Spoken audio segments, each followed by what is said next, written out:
Aquelas características físicas que eu postei, que vocês estão fazendo as atividades, lembrando que aquelas atividades têm limite, eu acho que eu deixei o limite para responder até dia 13. Então, não sei se vocês viram, elas estão valendo cada uma perguntinha lá, um pontinho ali no Moodle. Eu ainda não decidi depois como que eu vou fazer esse controle de notas, mas é importante que vocês façam, porque é bem provável que a gente vai usar essa nota depois, né? Não sei quando vai terminar a quarentena, então façam, porque pode ser que a gente use boa parte dessa nota, dessas avaliações, dessas atividades que eu estou passando. Então, não deixem de fazer, não percam tempo, tá? Mandem para mim até dia 13. Então, dando continuidade, embora as características físicas elas são essenciais, elas são, digamos assim, muito importantes, é quase impossível você trabalhar sem elas. Claro, teor de umidade nem tanto, só se você estiver trabalhando com resíduo orgânico, mas compressividade também é importante se você estiver trabalhando com resíduo urbano, por exemplo, se você vai levar esse resíduo para aterro. Então, elas são extremamente importantes, porque o mínimo que você tem que saber, como eu já tinha falado, é a quantidade de resíduo que gera, que tipo de resíduo que gera e quantas pessoas estão gerando, por isso da geração per capita, tá? Agora, as características físicas, elas são as características que vão te ajudar a saber se, por exemplo, esse resíduo é classe 1, se ele é um resíduo perigoso, ou, a depender do destino que eu quero dar para esse resíduo, eu preciso saber que característica é essa, tá? Então, eu vou falar um pouquinho sobre características químicas. A primeira característica é o poder calorífico, tá? O poder calorífico, ele é basicamente você determinar e descobrir, né, qual que é o potencial de queima, né, daquele material. Não necessariamente um resíduo que tem um alto potencial de queima, ele é inflamável, né? Por exemplo, se um resíduo a gente chama de combustíveis, né? Por exemplo, folha seca, capim seco. O que acontece aqui na nossa região quando o tempo está muito seco, né? Não só na nossa região, está acontecendo no mundo inteiro, queimadas. Por quê? Porque o material orgânico seco, a madeira, né, as folhas, eles têm uma capacidade de queima muito alta e eles sempre foram usados como biomassa, né? Desde a antiguidade são utilizados aí como lenha e etc. Mas aqui, quando eu falo de saber qual é o potencial, o poder calorífico desses resíduos de cada material, geralmente eu faço isso com a intenção de reaproveitá-los. Eu vou dar um exemplo aqui só para vocês terem uma noção de qual que é o poder calorífico do resíduo domiciliar. Tá? Então, os resíduos gerados nas nossas casas, quando misturados, têm um poder calorífico de 5.000. Ó. Isso se assemelha, por exemplo, aqui, ó, a folhas com 10% de umidade, folhas parcialmente, quase totalmente secas. Então, eles têm capacidade de queima. Principalmente porque quando o nosso resíduo está misturado, embora ele seja um resíduo que tenha, né, culturalmente a gente leva nosso material orgânico para aterro, nosso resíduo domiciliar, geralmente a gente não separa a parte de resto de comida, de material orgânico, esses materiais, ao longo do tempo, também começam a degradar. E como geralmente estão em recipientes fechados, começam a gerar metano. E o metano também é inflamável. Tá? Então, embora tenha uma certa umidade no nosso resíduo domiciliar, ele também está gerando gases. E esses gases são inflamáveis, por exemplo, o metano. Aí aqui a gente tem alguns exemplos, isso aqui é adaptado, tirado da literatura, depois eu vejo qual que foi a referência, eu não coloquei aqui. Mas a gente tem, por exemplo, o poder calorífico do plástico, do polietileno, do óleo combustível, que é o óleo, provavelmente o óleo lubrificante de motores, de outro plástico, que é o poliestireno. Vocês podem ver que todos têm um alto potencial, isso aqui é quilocalorias por quilo, então eles têm uma capacidade alta de desprender calor, de queima, certo? Plásticos, carvões, papel, né, também tem um potencial relativamente alto. Vocês verem o tanto que esses resíduos são altos, ó, que o gás natural, que é muito utilizado para produzir energia, ele está aí com o menor potencial calorífico.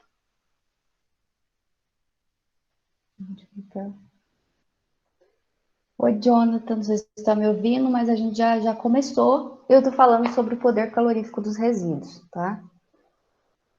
Então, eu estava falando aqui para vocês, mostrando a partir dessa tabela, que todos esses papéis, madeira, até mesmo a madeira verde, que nem é uma madeira seca, eles têm um poder calorífico alto comparado aqui, por exemplo, ao gás natural.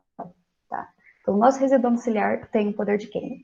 Aí eu queria dar um exemplo que é muito interessante, que é uma empresa, acho que eu já falei, não sei se já falei com vocês, mas tem indo para Goiânia tem Cesarina, acho que é antes de Indiara ou depois de Indiara.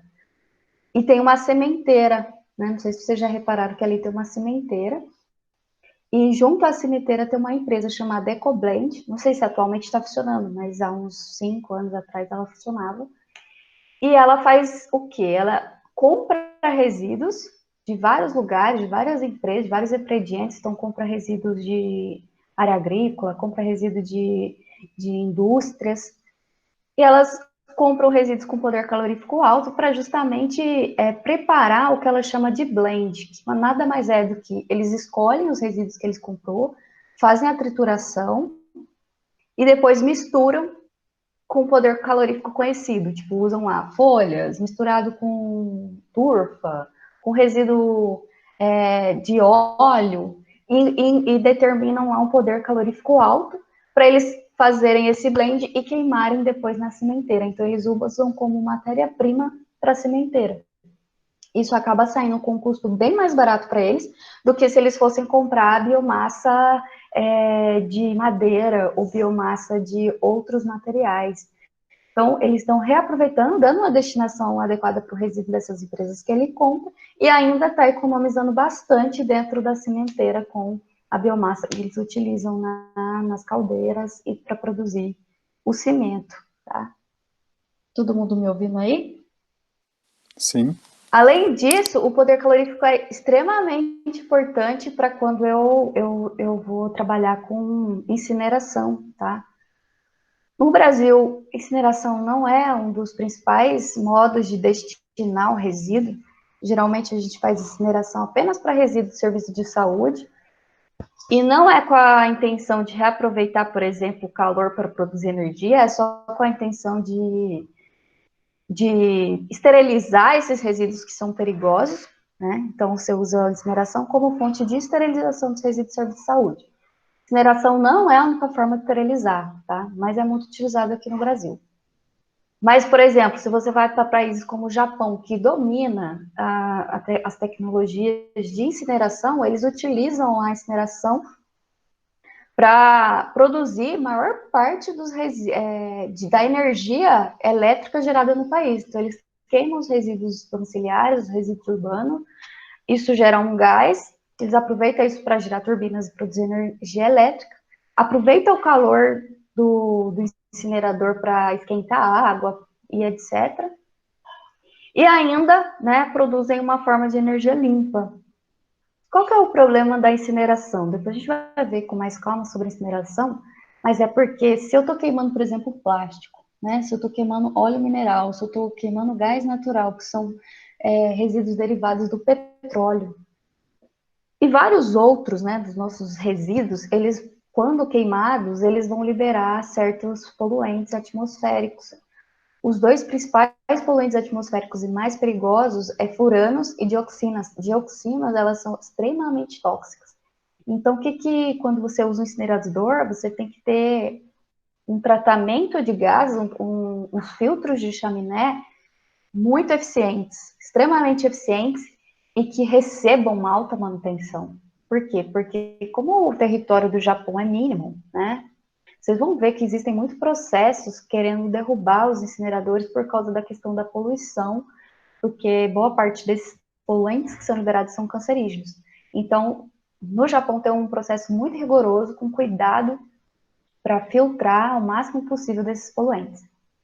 Tá, consegui filtrar todos os poluentes, eu ainda estou falando de queima. Quando eu queimo, mesmo quando eu tenho uma queima completa, o que eu gero no final da queima?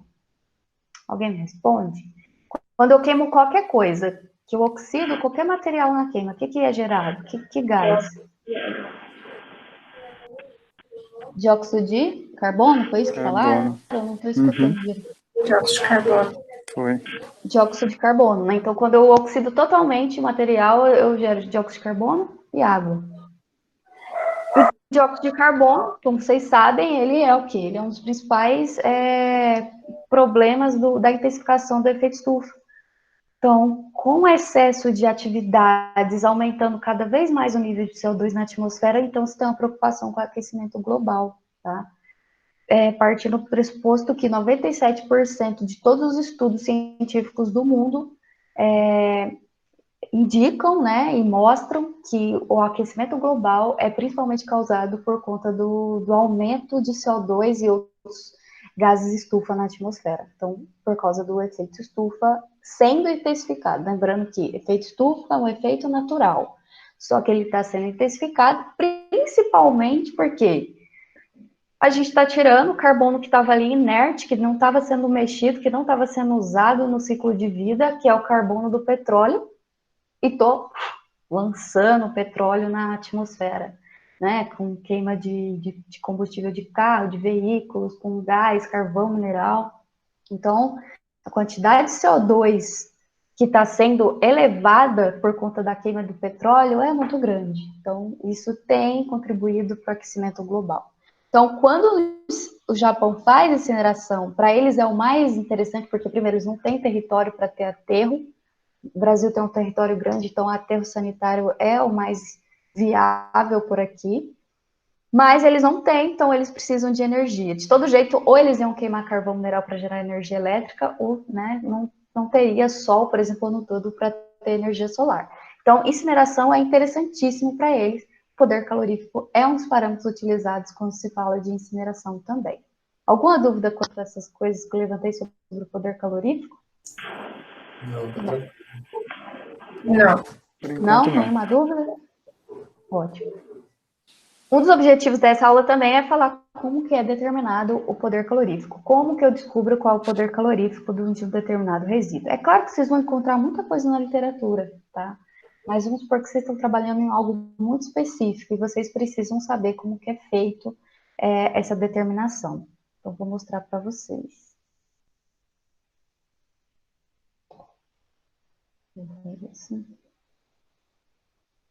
Então, como eu falei, é muito utilizado para tratamento térmico, pode ser utilizado, como eu falei, no caso da EcoBlend, para produzir biomassa para caldeiras e outras atividades. E você tem dois tipos de poder calorífico que você pode ser determinado, que é o poder calorífico superior, né, que ele basicamente ele é dado pela soma da energia que foi liberada para você transformar aquele resíduo em calor e para você também o que você gasta para vaporizar a água, a umidade daquele resíduo durante a queima. Já o inferior, ele é o que? Ele computa a energia que é liberada somente na forma de calor. Então, o inferior, somente calor, e o superior também considera a energia gasta para evaporar, para vaporizar a água durante a queima. Tá, isso não é tão relevante assim, mas é só para você saber que existe uma diferenciação. E quando você quer determinar, você precisa de levar esse resíduo, essa amostra de resíduo para laboratório. Então, vocês fariam, por exemplo, uma homogeneização, coletar uma amostra representativa, fazer quarteamento e levar a amostra para laboratório. Para fazer essa determinação, vocês precisam de equipamentos próprios. Vocês precisam do calorímetro, que é esse equipamento aqui da figura A, ou, né, ou os dois também, pode ser que aconteça de você precisar da bomba calorimétrica. Então, esses equipamentos vão queimar o resíduo e também vão conseguir quantificar quanto que foi a energia liberada por aquele material durante a queima. Não vou falar do processo exatamente, porque é uma metodologia, é um método padrão, e vocês podem encontrar esse método nessa NBR 8633. Então, uma norma bem antiga, da ABNT, de 1984, que vai ter lá toda a receitinha lá de bolo, né, uma metodologia de como que você faz para determinar o poder calórico.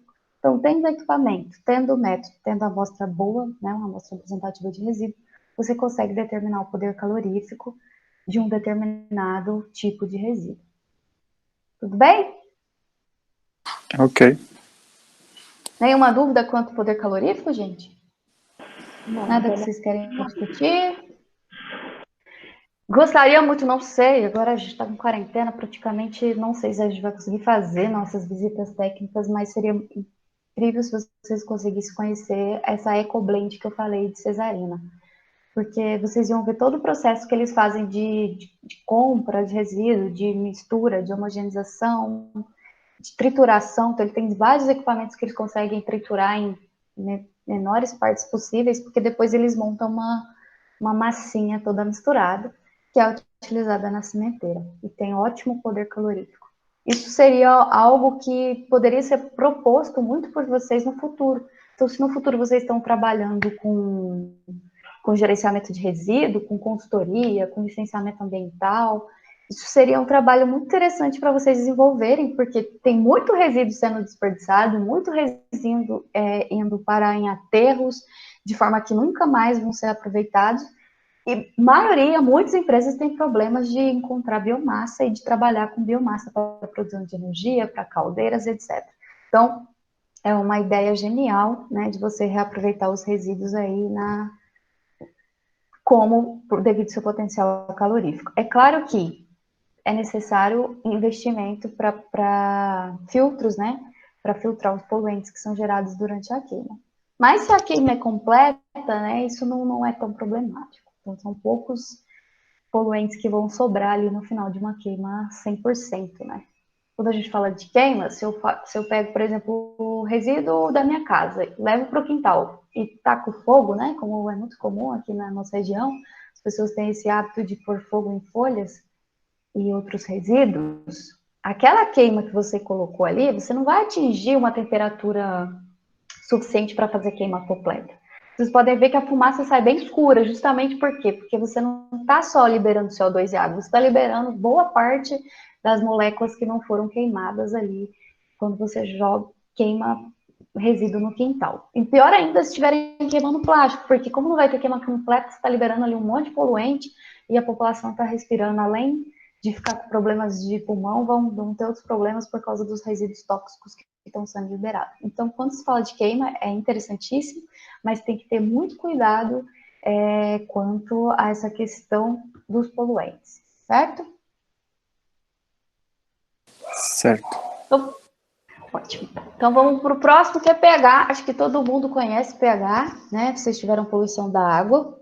Então, pH, eu ainda falei para vocês quando a gente falou de resíduos perigosos, que é através do pH que eu consigo saber se o resíduo é corrosivo, né? Então, um resíduo que é muito ácido, ou seja, com pHs muito baixos, de 0 a 2, né, de 0 a 3 ali, ele é um resíduo ácido e é um resíduo potencialmente corrosivo. Se você pega o ácido clorídrico, o ácido sulfúrico, eles têm a pH aí de 0 a 1, de 0 a 2, então são resíduos altamente corrosivos.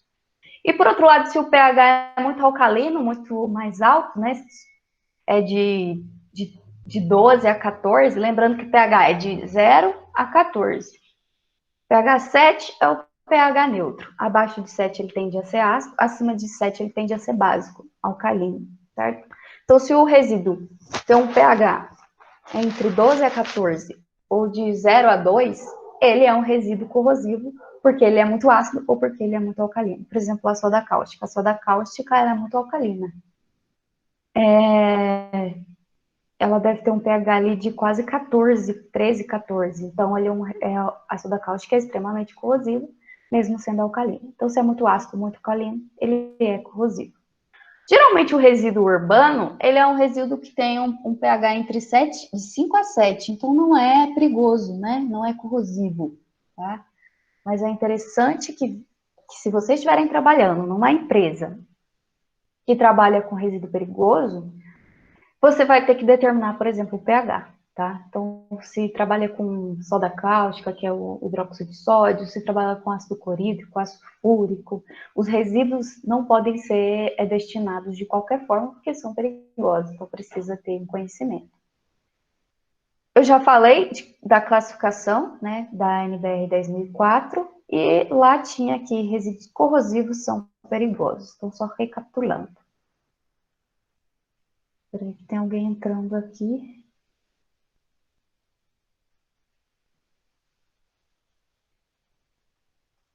Oi, Ingrid, espero que você esteja ouvindo. A gente já começou, tá? Está nas características químicas dos resíduos.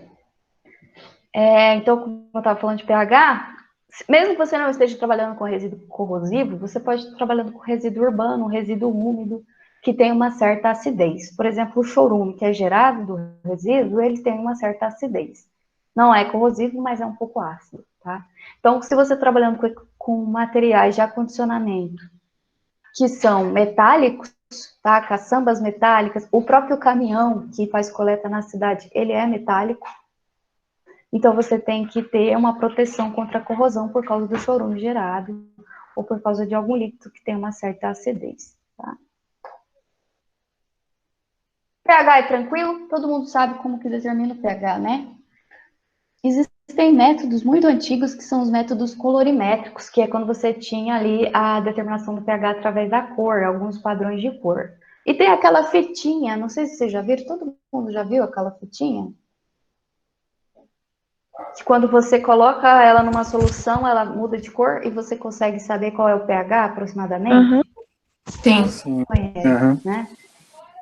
Aquela fitinha poderia ser utilizada? Mas sim, ela não tem uma certa precisão, ela não é muito precisa, mas poderia. Mas o importante é que vocês saibam é que quando eu vou determinar o pH do resíduo, eu preciso diluir ele em água, eu preciso fazer uma solução, tá? Eu preciso ter uma quantidade de resíduo dentro de água, fazer uma solução bem diluída para depois medir o pH.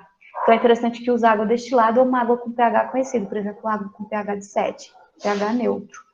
E aí você adiciona o resíduo, faz a solução e você pode usar tanto a fitinha, tanto o pH de bancada, que é um equipamento, né, que tem uma membrana, só colocar que ele mede o pH. Então, é bem tranquilo, praticamente a NF, todos os laboratórios têm um medidor de bancada, é um equipamento muito incomum, tá? Então, tranquilo quanto a pH? Sim. Sim. Sim? Eu vou dar continuidade. Então, a próxima característica é composição química. Que nada mais é do que você saber qual é a composição química do resíduo, o que, que tem de elemento químico nele, o que, que tem de nitrogênio, de oxigênio, de carbono, de gordura, de resíduos, de fósforo, de cálcio, de nutrientes, teor de cinza. O que, que eu quero saber? Por que, que eu vou fazer característica, composição química de resíduo? Isso principalmente para resíduo perigoso. Se a gente ainda não chegou no resíduo perigoso, mas quando a gente for, por exemplo, armazenar ou acondicionar resíduo perigoso, eu preciso ter muito cuidado, porque quando um resíduo perigoso encontra com o outro, pode causar ali um estrago muito grande, uma explosão, outros problemas devido ao contato desses materiais. Então, geralmente, quando você trabalha com resíduo perigoso, você precisa saber qual é a composição química dele, se ele é um resíduo ácido, se ele é um resíduo corrosivo, se ele é um resíduo inflamável, se ele é um resíduo tóxico. E como que eu vou saber isso? Geralmente devido à composição química. Boa parte dos resíduos vocês vão encontrar dados na literatura. A própria norma fala a combinação que não combina, que não dá certo, que não pode ter contato. Mas às vezes é interessante vocês determinarem algumas dessas composições. Se for um resíduo misturado, talvez você esteja preocupado em destinar isso num aterro, ou preocupado com esse resíduo chegar num corpo hídrico. Talvez você tenha que determinar, por exemplo, a quantidade de nutrientes, por causa do problema de eutrofização. Então, você poderia determinar nitrogênio, fósforo. Então, essas análises seriam similares ao que seria feito para a água, por exemplo. Então, você pegaria o resíduo, traria ele uma solução, levaria para o laboratório e fazia a análise similarmente ao que é feito com a água, tá? Mas você não vai sair fazendo composição química à torta direita. Isso vai depender muito de que resíduo você está trabalhando e qual que é o intuito de destinação dele. Ou se ele é um resíduo perigoso e eu não sei qual é a composição química dele, não sei como que eu vou armazenar ou acondicionar. Aí sim, é extrema importância que eu faça isso em um laboratório. Mas poderia ser utilizado métodos similares ao Standard, ou a gente tem alguns livros que são específicos para gerenciamento. Eu vou pegar um livro aqui, que é um livro que é o pai de todos, ele é o referência no mundo todo. Deixa eu só...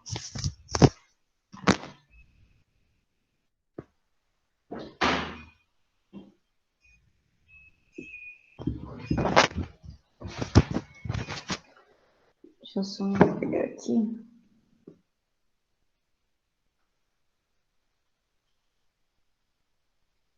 Todo mundo está vendo essa capa aqui? Acho que ela vai aparecer invertida para vocês, né? Acho que ele tem outras edições com capas diferentes, mas ele fala sobre gerenciamento, né? Management Integrated, no inglês é Solid Waste, tá? Então, ele é sobre gerenciamento de resíduos sólidos. O autor é o Tubanogluos, né? São três autores, mas o essencial é o Tubanogluos. Não sei se vocês já ouviram falar dele. Ele também é referência quanto a esgoto sanitário, tá? Então, quando fala de esgoto, também tem ótimos livros desse autor.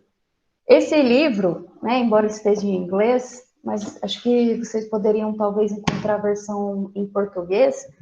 Ele é excelente porque ele fala de todos os tipos de gerenciamento. Então, ele vai falar de incineração, vai falar de aterro, vai falar sobre composição de resíduo. Ele vai ter tudo que vocês precisam sobre resíduos sólidos, tá? Então, se um dia vocês querem aprofundar, trabalhar especificamente com resíduos sólidos, é muito importante que vocês trabalhem com esse livro.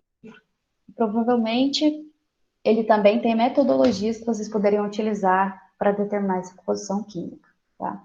Nunca tinha levado ele na aula, mas eu acho que eu deixei no slide a referência desse livro, que é o melhor que existe atualmente, tá? Alguma dúvida, gente?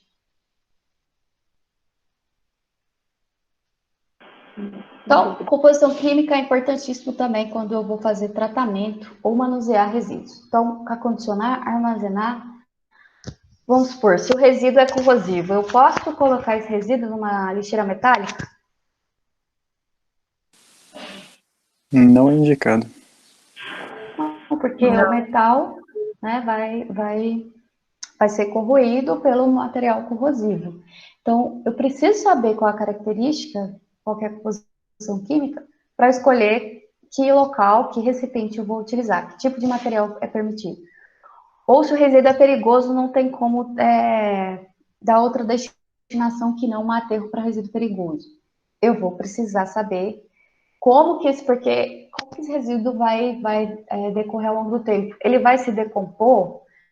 Ao longo da decomposição, ele vai gerar algum subproduto que é tóxico? Então, eu preciso conhecer muito bem a composição química dele para ter uma noção do que vai acontecer com ele ao longo do tempo.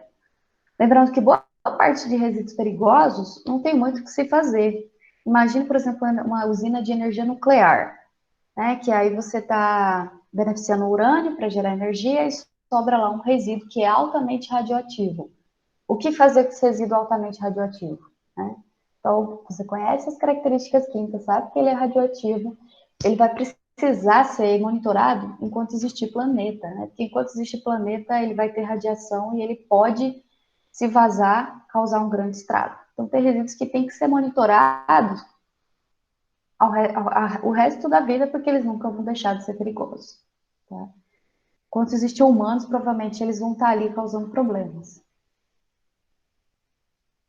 Aqui é só uma imagem, depois a gente vai ver com mais tranquilidade os tratamentos, os tipos de tratamento que a gente tem, só para mostrar aqui como que seria, por exemplo, um aterro industrial. Industrial não, industrial ou para resíduo perigoso, tem que ser um aterro coberto, tá? Com muitas camadas de argila, de mantas de PAD, mantas impermeáveis, justamente para aumentar o máximo possível a impermeabilização do solo, tá? Então, depois a gente vai ver isso com mais calma. Então, tranquilo sobre por que saber a composição química do resíduo e quais as possíveis formas de se determinar ela? Lembre que quando eu falo aqui, eu falo generalizado. É claro que a gente tenta dar ênfase para resíduos urbanos, mas eu sei que vocês não vão trabalhar só com resíduos urbanos, vocês vão trabalhar muito com resíduo de indústrias, de empresas que contratam engenheiros ambientais para o processo de licenciamento. Então, consultores ambientais trabalham muito com resíduos sólidos, então eu sempre dou exemplos de empresas. Tudo bem? Só eu que estou falando, gente. Vou começar a citar nome para vocês participar.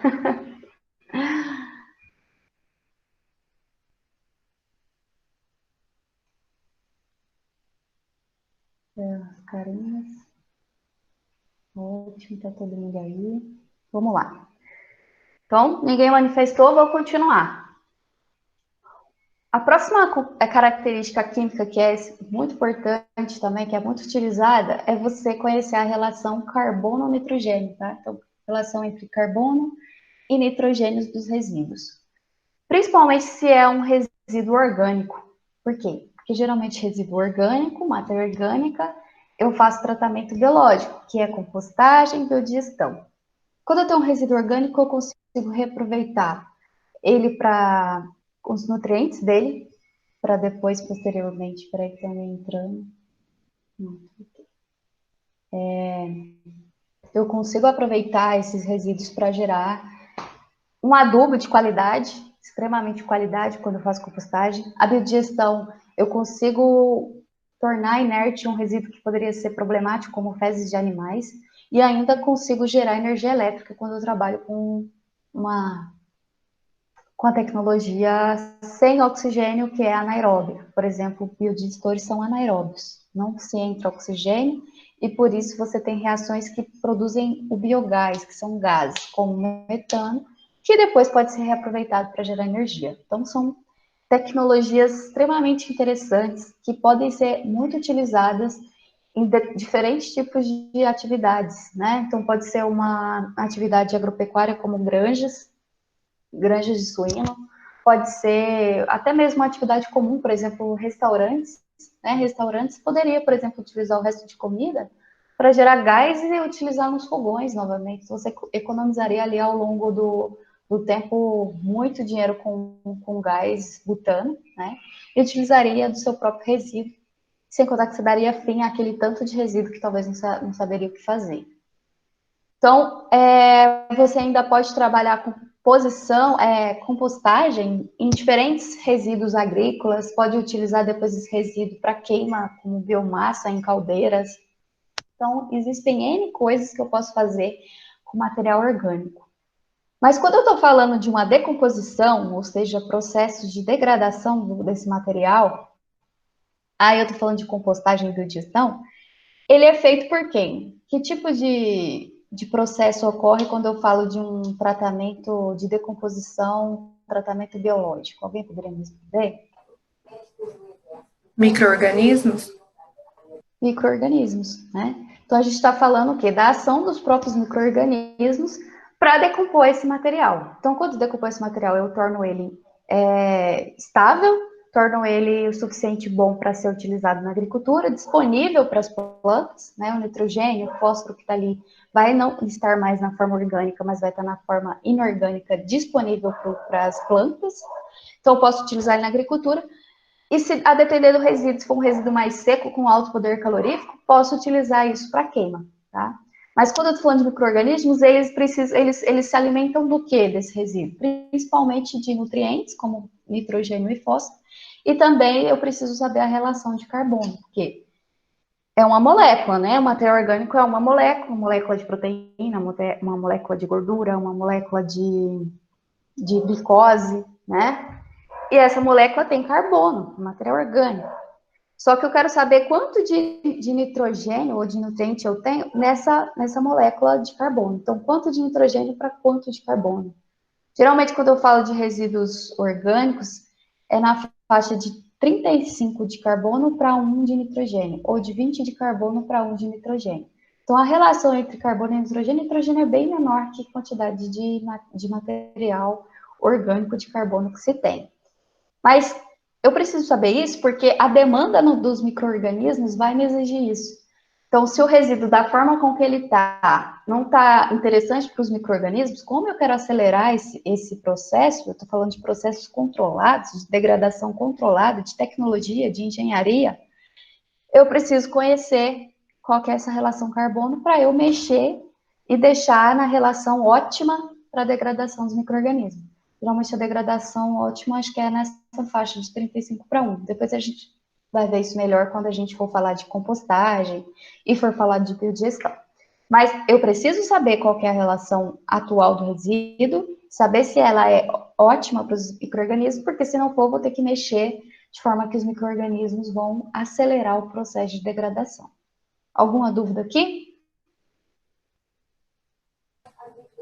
Não. Não?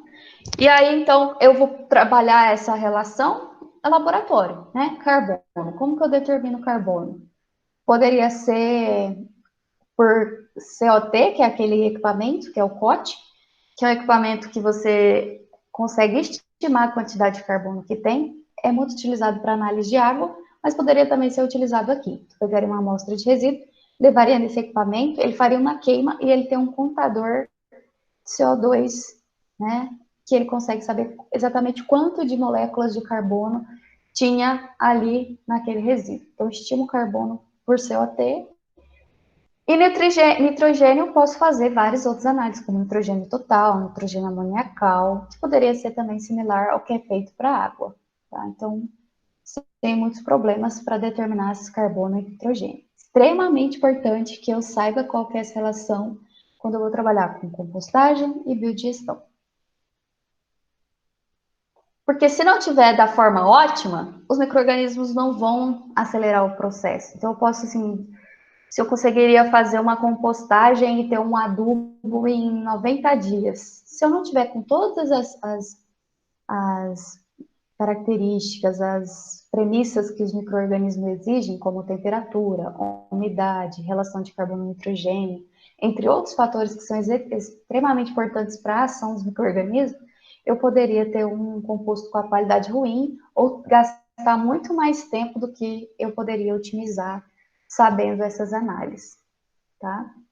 Então, sem dúvidas aqui.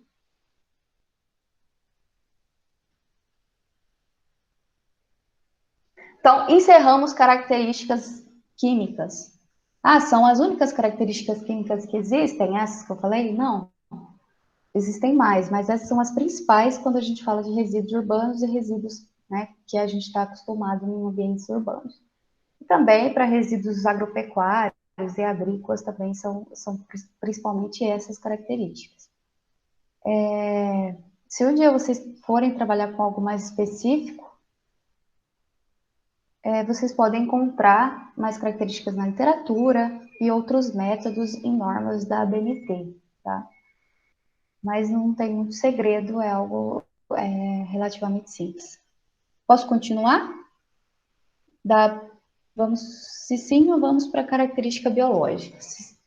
Ninguém quer discutir sobre o assunto? Por enquanto, não. Enquanto não, tá ótimo. Então, está quase finalizando. A gente vai falar agora um pouquinho sobre características biológicas dos resíduos sólidos. Novamente, se é biológica, do que a gente está falando aí, né? Que tipo de seres vivos tem no resíduo sólido?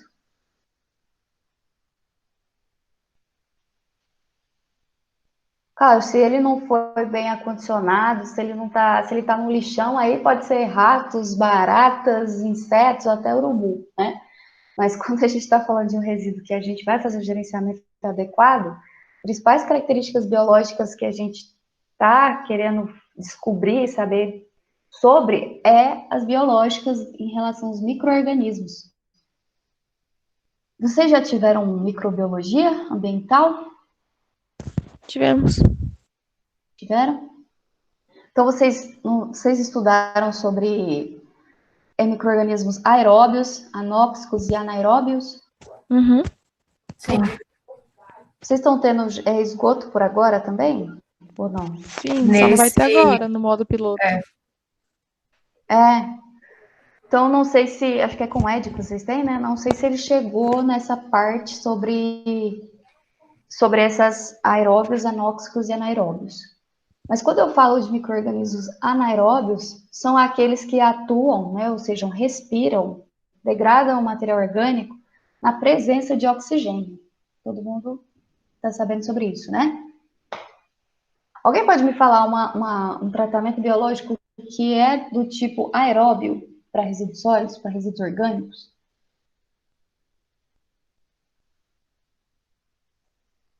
Ninguém sabe?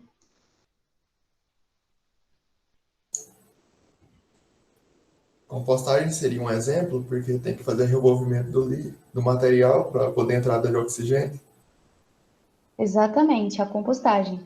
gente fala de compostagem, o principal fator que diferencia ela da biodigestão é essa questão dela ser atuada em um ambiente aeróbio, ou seja, com presença de oxigênio. Então, os principais micro-organismos que atuam na compostagem, eles respiram oxigênio. É claro que, se eu montei uma pilha de compostagem e nunca revolvi ela, passou anos eu não revolvi, ela vai ser aeróbia? Principalmente aeróbia? Não, porque não está entrando oxigênio. Claro que na própria pilha, dependendo do tamanho, vai ter ambientes que não tem oxigênio ou que é um ambiente anóxico, mas de modo geral, ela trabalha um ambiente com abundância de oxigênio. Quanto mais oxigênio eu tenho na compostagem, mais os micro-organismos vão atuar e mais rápido vai ser o processo. Então, ele é aeróbio, ou seja, um processo com presença de oxigênio. Agora, eu tenho também ambientes anóxicos. O que é um ambiente anóxico?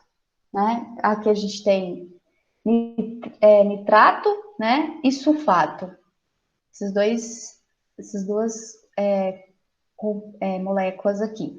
Nitrato ele é gerado a amônia, né? Se eu tenho amônia, inicialmente a amônia vai ser reduzida a nitrito e depois a nitrato. Então ele já é um composto que já está sendo gerado depois de um certo tempo de degradação, de decomposição.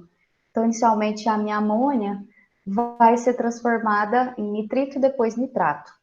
E o sulfato, ele é produzido ali por bactérias redutoras de sulfato. Então, se eu tenho atuando ali com falta de oxigênio, ao invés de atuar micro-organismos aeróbios, com presença de oxigênio, algumas bactérias redutoras de sulfato vão surgir, vão começar a gerar alguns gases. Então, é um ambiente anóxico, ele não tem como principal aceptor dielétrico, ou seja, aquele elemento que vai ser utilizado na respiração dos micro-organismos, o oxigênio.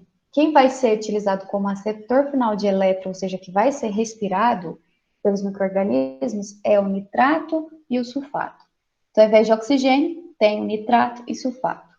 Então, um ambiente que já passou por um determinado processo aeróbico. Então, após alguns subprodutos gerados ali pelos micro-organismos aeróbicos, como o nitrato, vão ser utilizados por outros micro-organismos que atuam em ambientes anóxicos, tá? Isso vai ser muito estudado por vocês quando vocês forem estudar tratamento de esgoto, tá? Então, se eu quero remover, por exemplo, nitrogênio, eu preciso ter um ambiente anóxico para as bactérias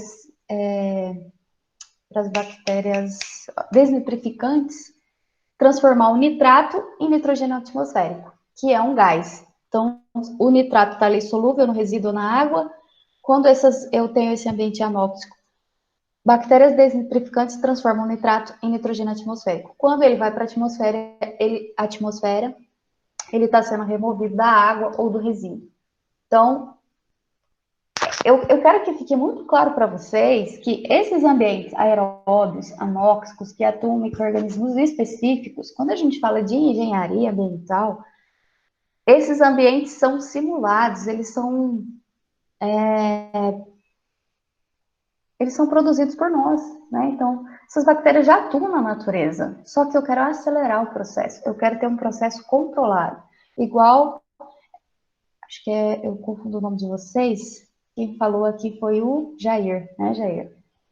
Você falou que o resíduo é revolvido, ou seja, eu revolvo o resíduo para que o oxigênio da atmosfera entre na pilha.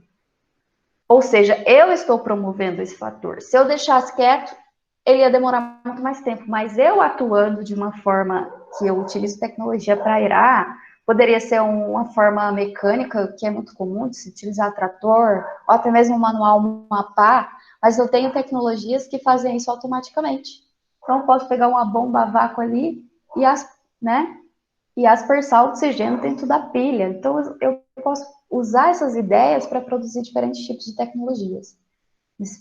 Para vocês saberem que existem esses tipos de micro-organismos no resíduo e que, a depender do que eu quero desse resíduo, eu vou trabalhar com alguma desses ambientes e desses tipos de micro-organismos.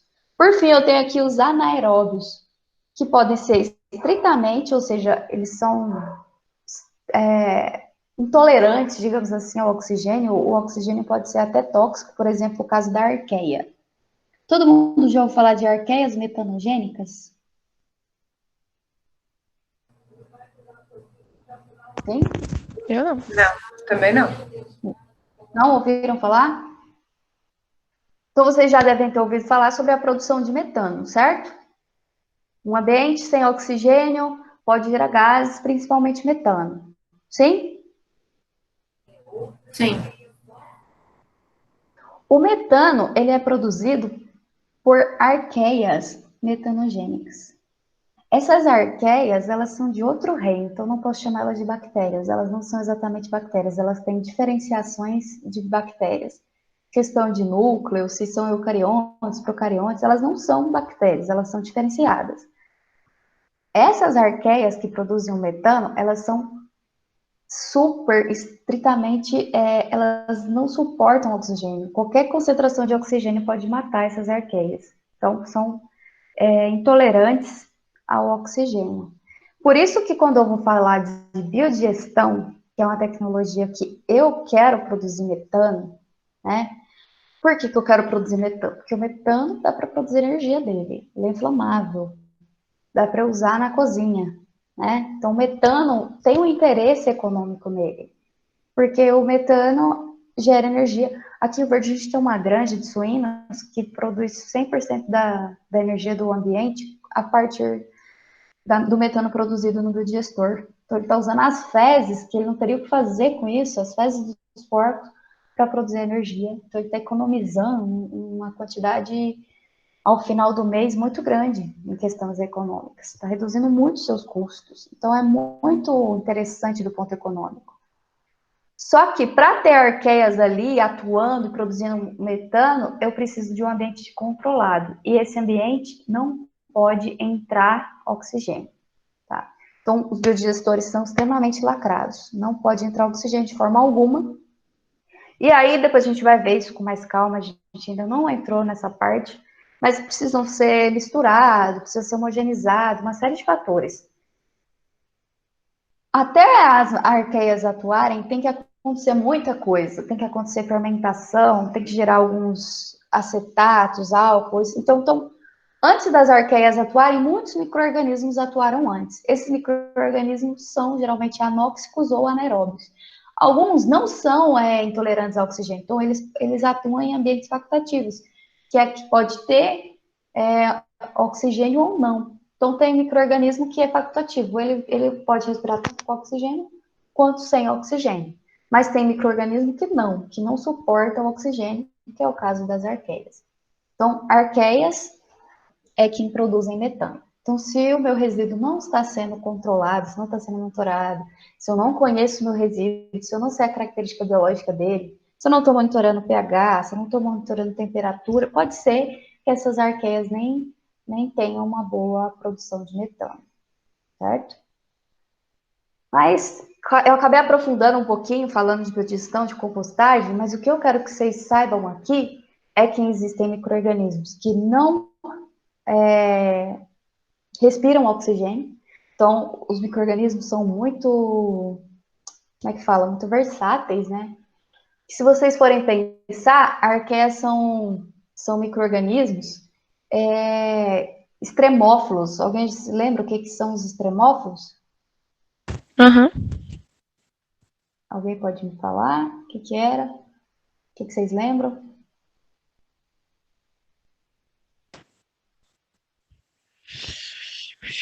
Não lembram?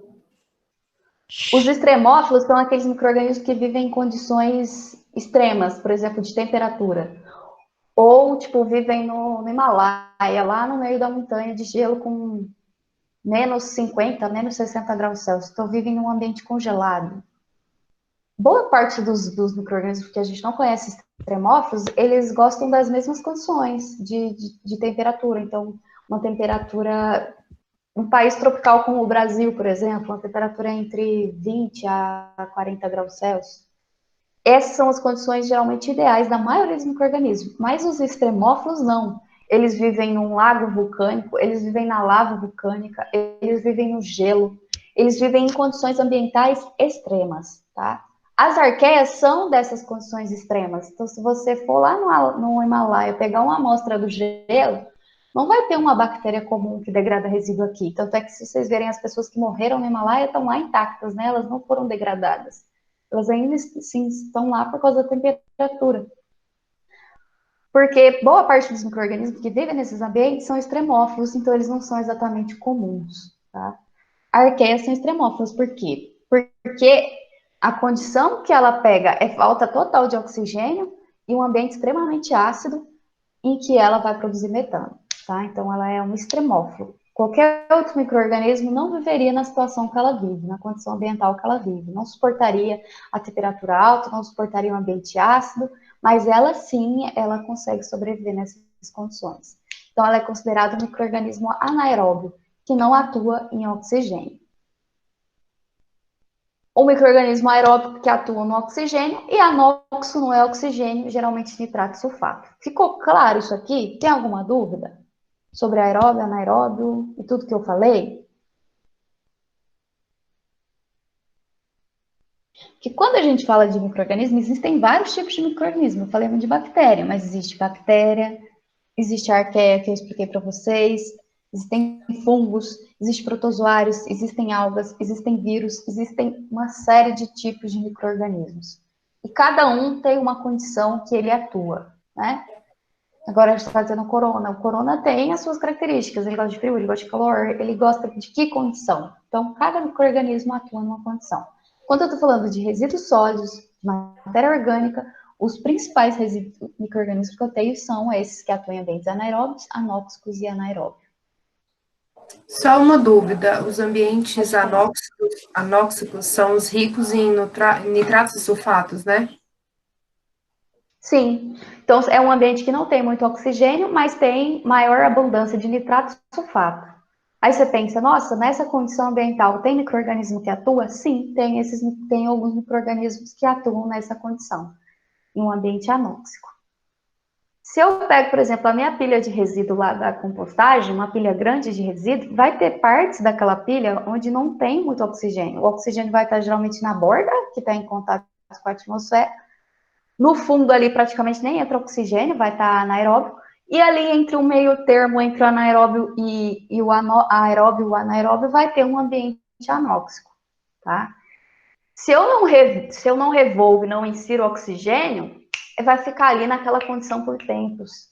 Só que quando a gente fala de compostagem, se eu não revolvo, enquanto poderia ter um resíduo em alguns meses, um resíduo pronto em alguns meses, ele vai demorar muito mais tempo para ficar na forma com que eu quero, na forma estável, porque não está entrando oxigênio.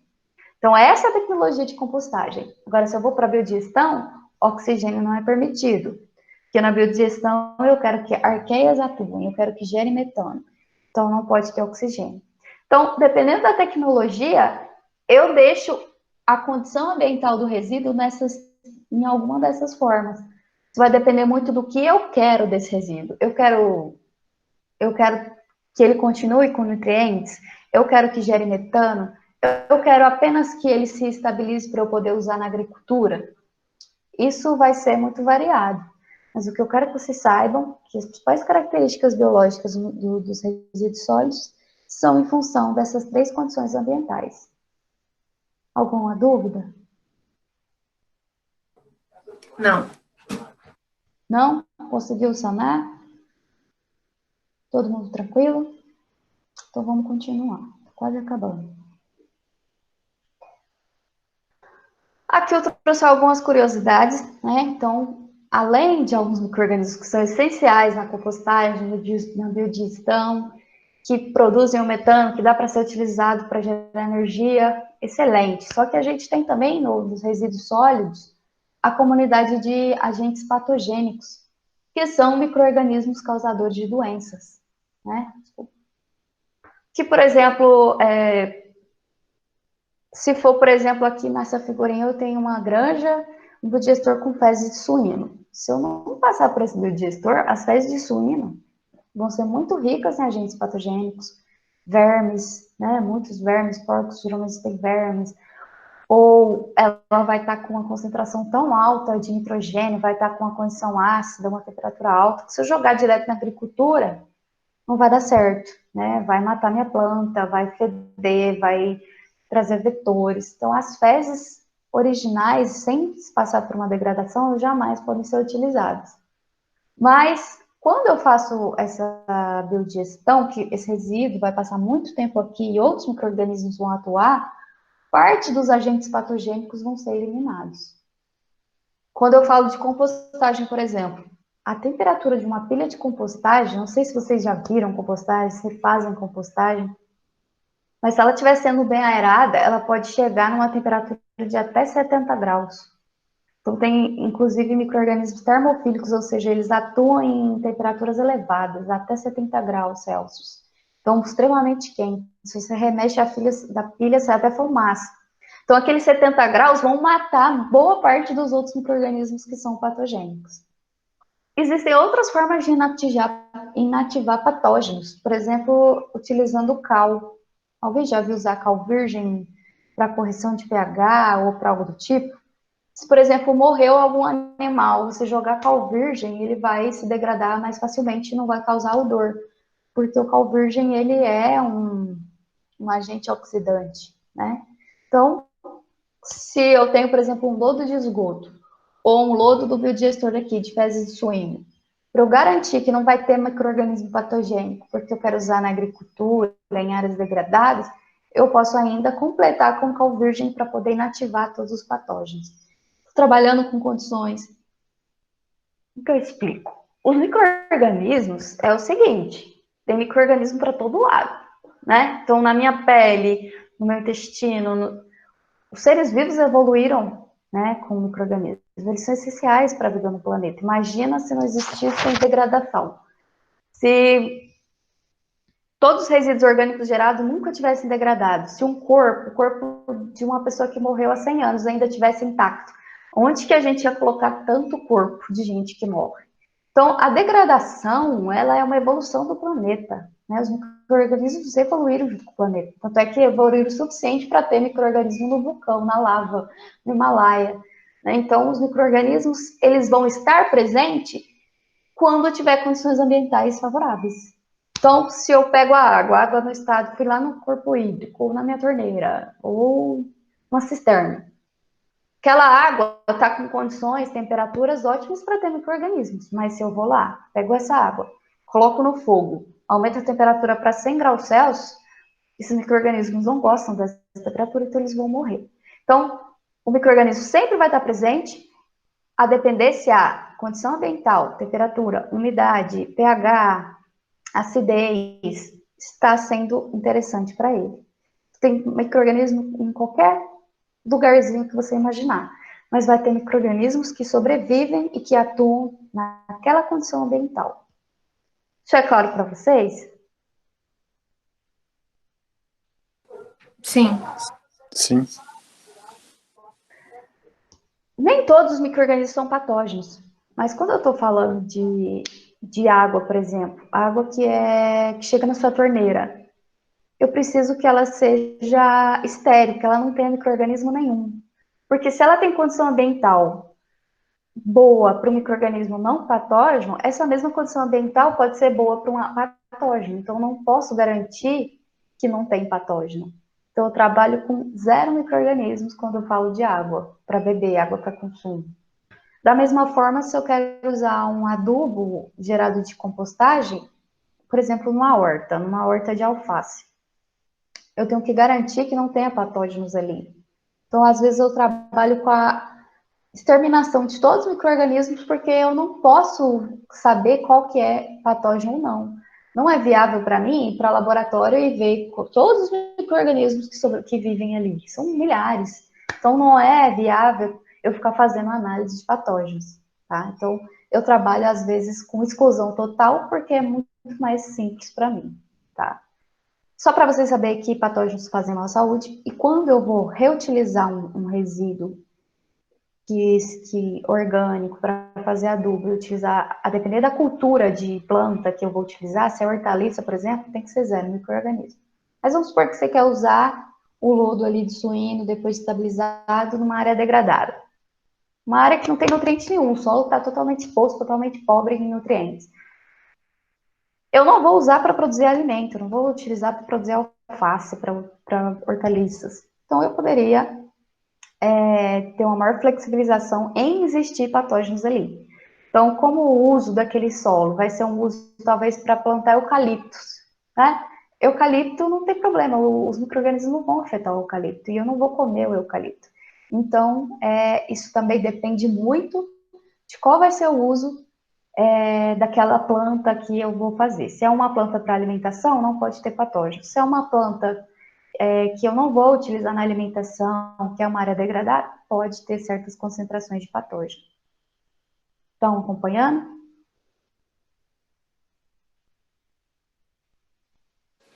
Sim. Lembrando que, a depender da tecnologia e das formas com que eu trabalhar com esse resíduo, eu consigo eliminar patógenos de várias formas, inclusive usando compostagem.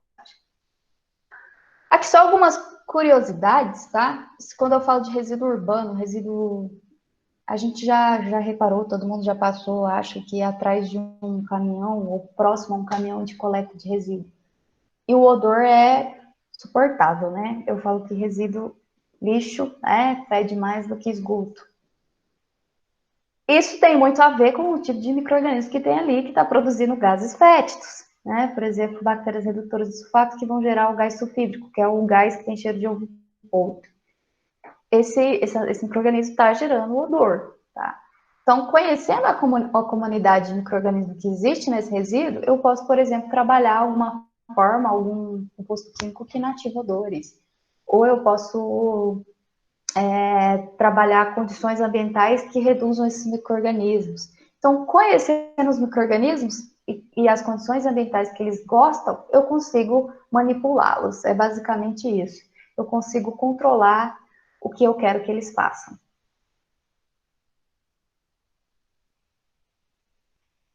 E aqui quero reforçar com vocês que é essencial conhecer essas características, principalmente porque um dos grandes intuitos que a gente tem, se você levar em conta o que a política fala, as formas adequadas de destinação dos resíduos, seria inevitável ou indispensável que eu reaproveitasse os resíduos orgânicos. Se você pega uma cidade, eu mostrei para vocês a composição gravimétrica. De pegar a composição gravimétrica do resíduo brasileiro, 50% do resíduo brasileiro é orgânico. Eu falo que é falta de inteligência você pegar o resíduo orgânico e levar para um aterro sanitário, onde ele só vai gerar chorume e gases.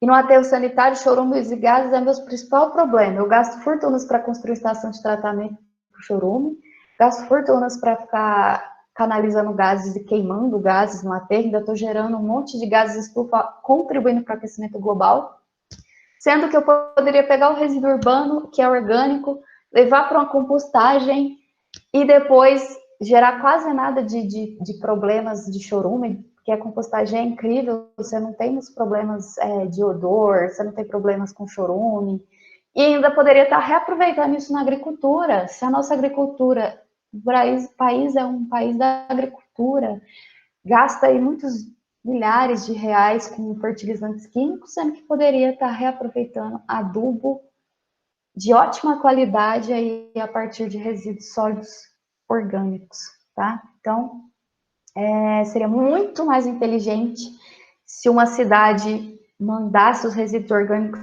para compostagem ou para biodigestão, ao invés de mandar para aterro. No aterro, não tem função nenhuma. Aí o Jean pode falar, mas o aterro do Rio de Janeiro está produzindo energia a partir do metano gerado no aterro.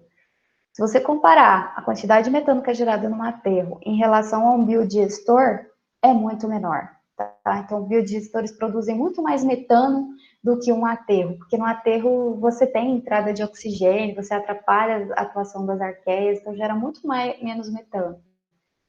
Então, se eu estiver mandando meu resíduo orgânico para compostagem ou para biodigestão, eu vou ter um reaproveitamento muito melhor, porque é um ambiente muito melhor controlado.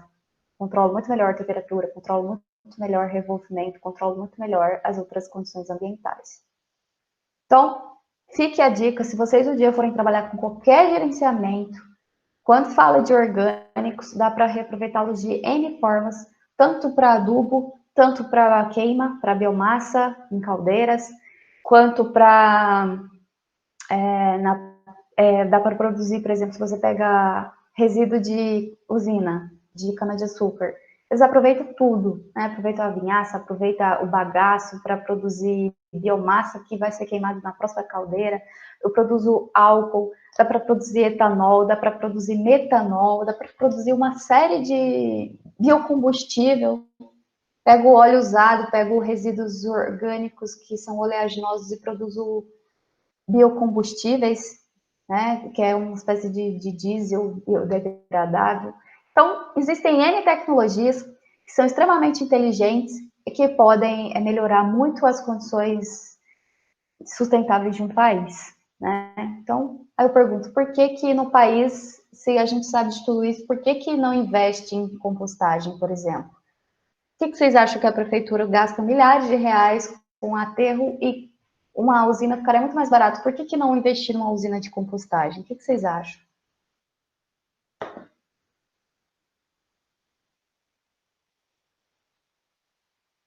Alguém?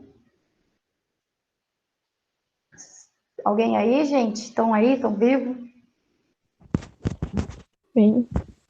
O que vocês acham? Por que que não está sendo investido, por exemplo, em compostagem ou biodigestão para os resíduos sólidos urbanos que são orgânicos? Qual seria o principal empecilho? Eu acho Seria que o ela custo? Custo-benefício?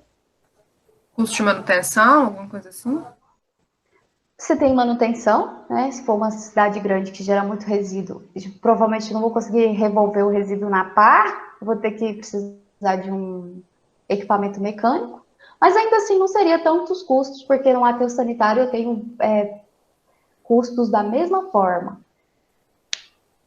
Eu acho que é mais por falta de estudos, falta de pessoal qualificado na prefeitura. Se você pegar, às vezes, o secretário, ou ministro, ou alguém que está trabalhando na parte ambiental de uma cidade, um gestor ambiental de uma cidade, ele nem tem formação na área, né? Quantos engenheiros ambientais estão realmente trabalhando nas prefeituras? A gente não sabe, né? Tem, às vezes, falta de qualificação, falta de conhecimento, e também porque seria um pouco complicado a cultura da população. Eu pergunto a vocês mesmos, algum de vocês aí faz compostagem em casa ou separa o resíduo orgânico? Comecei a separar na quarentena. Oh, parabéns! Né? É muito cômodo você misturar todo o resíduo e jogar tudo numa lixeira. Então, para as pessoas mudarem esse hábito, é complicado. Em Brasília, a gente tem, né? Eu tive a oportunidade de estudar um pouco sobre o resíduo sólido de Brasília. Eles têm uma usina de compostagem em Brasília. E o que acontece?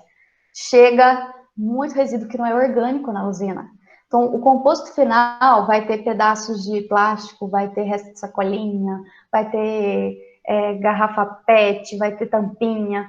As pessoas acabam jogando rejeitos junto ao resíduo orgânico, porque é hábito de achar que o orgânico é rejeito.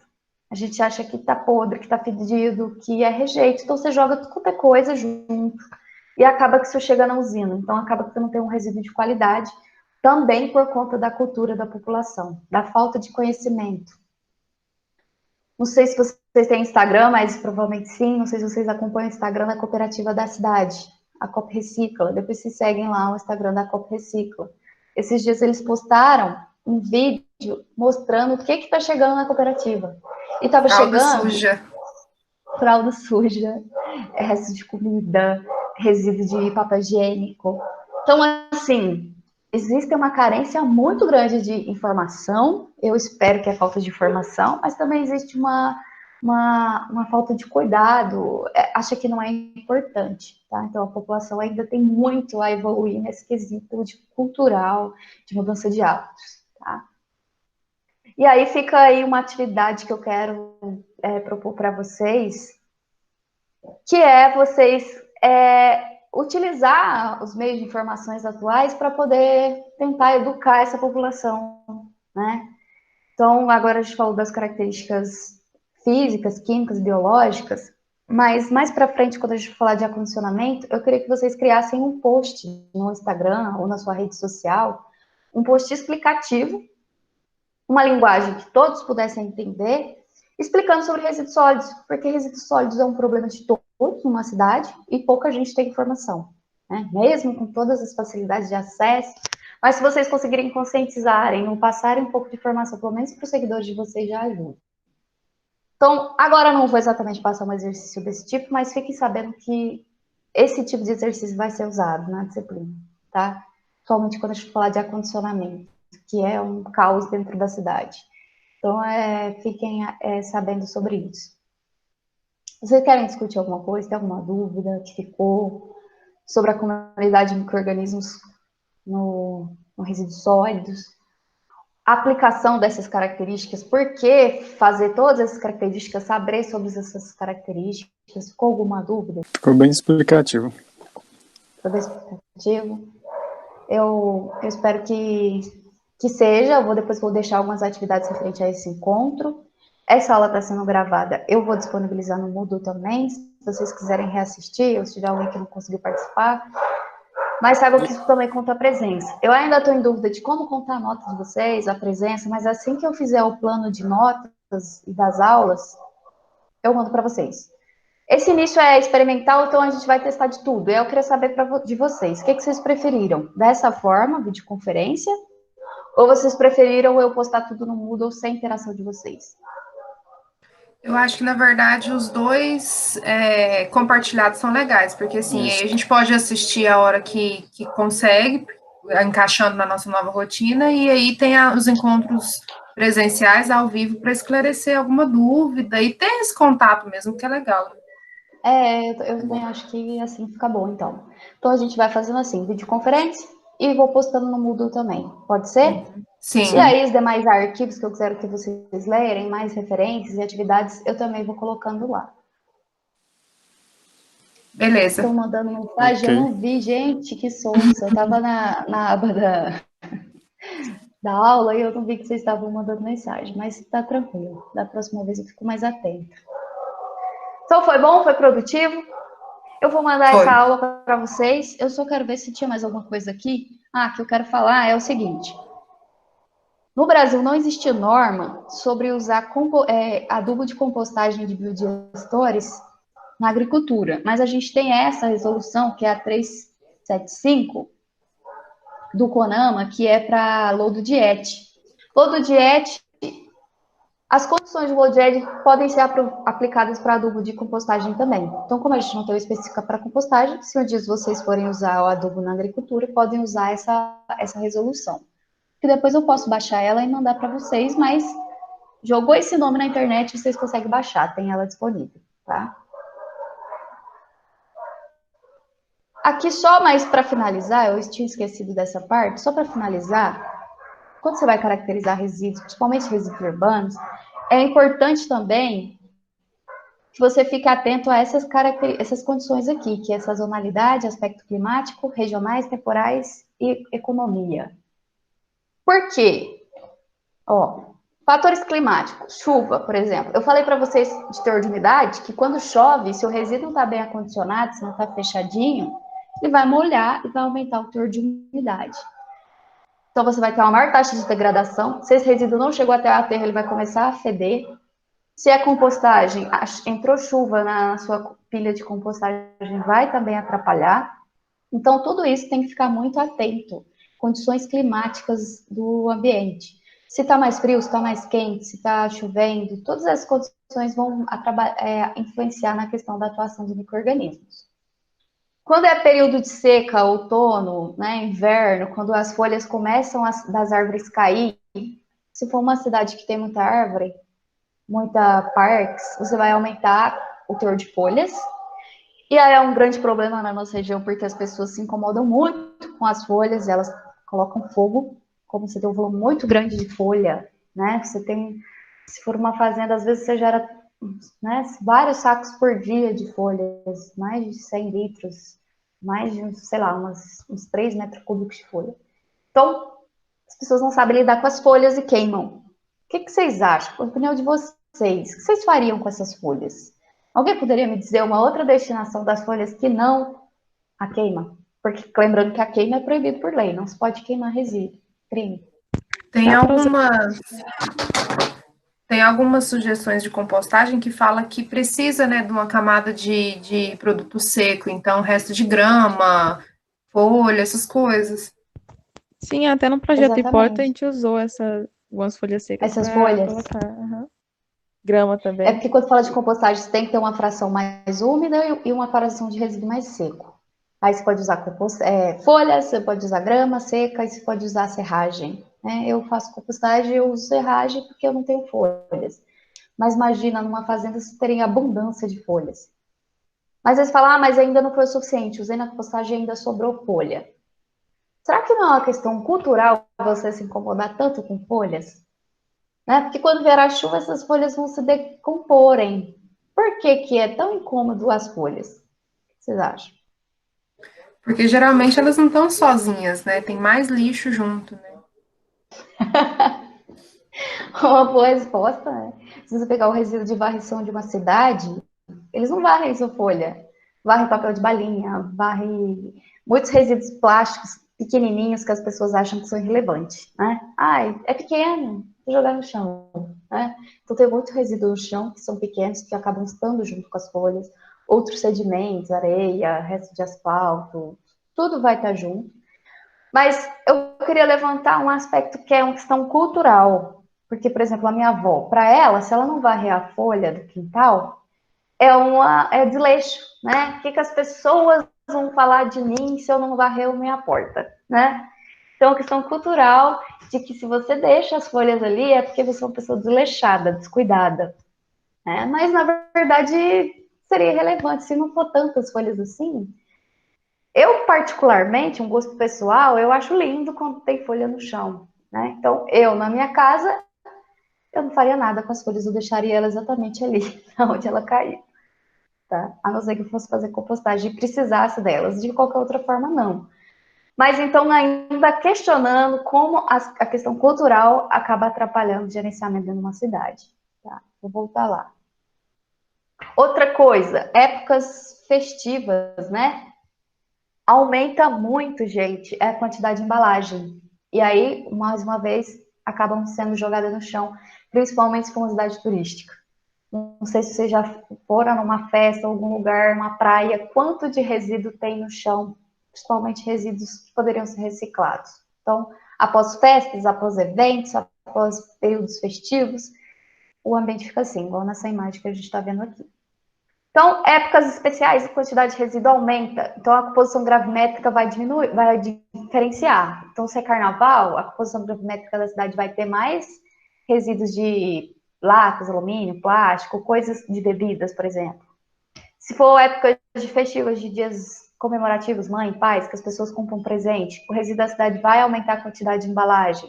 Se for Natal, também vai aumentar muito a embalagem por causa dos presentes e vai aumentar a matéria orgânica por causa do excesso de comida que é feito no Natal, talvez. Então, o resíduo da cidade vai ter umas variações a determinados períodos do ano. Então, algumas épocas especiais, a composição vai variar. Locais turísticos, grandes problemas com locais turísticos por causa da questão do... Às vezes a gente não vê, né? Se você vai numa praia, às vezes ali onde tem muita gente não tem resíduo. Mas se você começa a caminhar na orla da praia, quando a maré sobe, desce, você vai ver o tanto de resíduo que é deixado pela maré. Né? Não sei se vocês já repararam isso, não sei se tiveram a oportunidade de ver. Mas eu já tive a oportunidade de ver muito resíduo e já vi também muitos animais mortos, tartarugas e peixes. É um problema sobre locais litorâneos, principalmente. Outra questão que influencia na geração e no tipo de resíduo que é gerado na cidade é a questão demográfica, né? Por exemplo, quanto maior o tamanho da população da cidade, mais resíduo vai gerar. Se é por exemplo, uma região rural, às vezes é um território grande, mas tem poucas pessoas vivendo num ambiente rural, então vai gerar muito menos. Né? Aqui, para vocês verem no Brasil, ó, na década de 80, geração do resíduo rural era na faixa de 32%. Desculpa, isso aqui já tem 10 anos, né? Em 2010, você já tinha reduzido aí praticamente pela metade. Hoje, então, deve ser uma quantidade menor ainda de resíduo rural. levantando outra questão dos problemas dos resíduos rurais. Existe coleta, a prefeitura coleta resíduo no ambiente rural, na área rural? Não coleta, né? Então, aí o que acontece? Os resíduos não são coletados e as pessoas acabam não se responsabilizando por ele. Então, é muito comum você ver pequenos lixões, né? Áreas de abandono de resíduo próximo à fazenda, né? Muito comum você ver isso. Ou eles enterram, ou ainda pior, tacam fogo, né? Queimam todo o resíduo gerado no ambiente rural. Sendo que no ambiente rural, poderia se fazer compostagem com a maior facilidade possível. Jogaria debaixo de uma árvore, arredava umas folhas, jogaria o resíduo orgânico, cobria com folha, pronto. Era só esquecer que ele ia decompor. Então, é falta de conhecimento, né? E falta também de questões culturais, de achar... É cultural colocar fogo no resíduo. Cultural. As pessoas não veem outra alternativa. É muito mais fácil.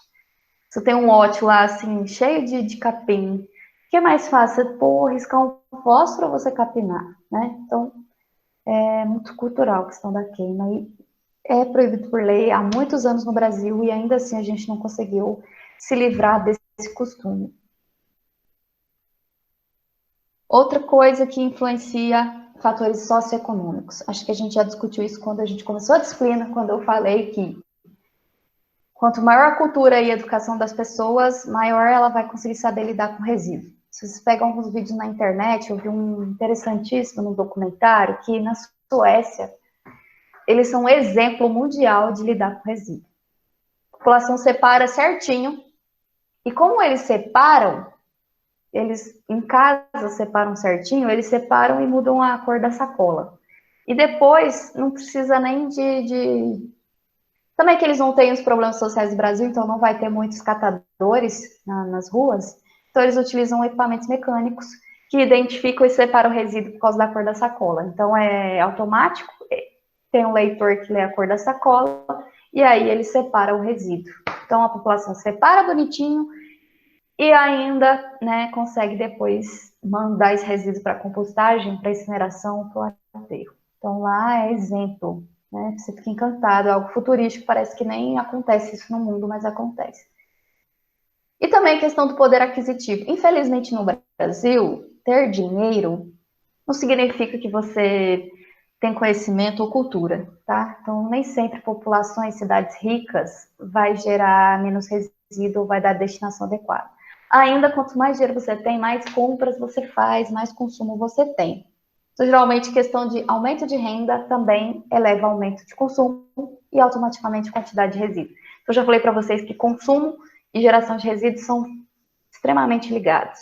Quanto mais dinheiro eu tenho, mais eu compro, mais eu gero resíduo. Aqui na cidade de Rio Verde, a gente gera muito resíduo e a gente ainda não tem uma destinação modelo, uma destinação super adequada. Viram um vídeo da cooperativa, né? A cooperativa tentou implantar porta a porta, ou seja, buscar o resíduo num bairro da cidade. Fez um projeto piloto. As pessoas não separaram o lixo, por isso que a cooperativa desistiu e se manteve só com os bags. Tá? Então, embora tenha muita gente rica na cidade, a gente ainda tem muitos problemas educacionais e culturais. Tá?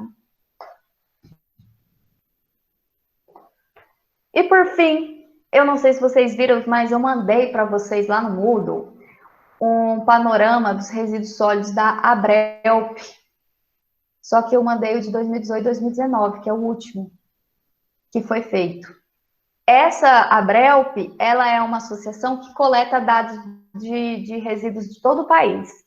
Então, Rio Verde manda dados para a Abrelp dos resíduos de Rio Verde. E aí eles coletam de todo o país e aí eles fazem os gráficos de geração per capita, de composição gravimétrica, eles mostram para onde que está indo o resíduo do Brasil, se é para aterro, se é para lixão, se é para controlado.